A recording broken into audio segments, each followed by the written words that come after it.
আসসালামু আলাইকুম গাইস, সবাই কেমন আছেন? আশা করি সবাই ভালো আছেন।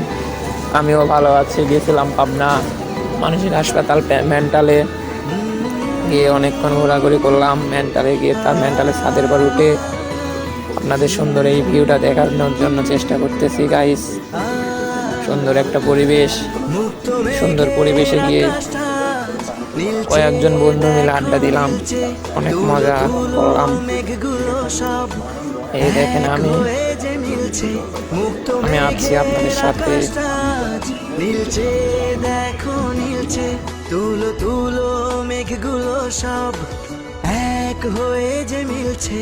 হলুদ আভায় স্বপ্ন তবে আমার একটা জিনিস ভালো আছে, আমার মেয়েদের মতন গালে টোল পড়ে, উড়ছে পাখি বন্ধুরা ছাদের উপর থেকে নেমে যাচ্ছে। মন চলে আর আমি আপনাদেরকে ভিডিও করে দেখাচ্ছি যে এটা হলো মেন্টালের মাঠ। চলে যায় পোলাপানের সঙ্গে অনেক ফুটবল খেললাম। ওই যে আমি বল কাটাচ্ছি, ছোট ছোট পোলাপানের সঙ্গে খেলতেছিলাম। দুঃখের বিষয় আমরা গোল দিতে পারি নাই। ওরা অনেক ভালো খেলে, ওরা অনেক ভালো খেলতে পারে নাই, ওরা জিততে পারে না। ড্র ম্যাচ হয়েছে, তারপর আমরা ওদেরকে 100 টাকা দিচ্ছি যে তোমরা পোলাপান তোমরা এই টাকা দিয়ে টাকা নিয়ে তোমরা অনেক খুশি হয়েছে।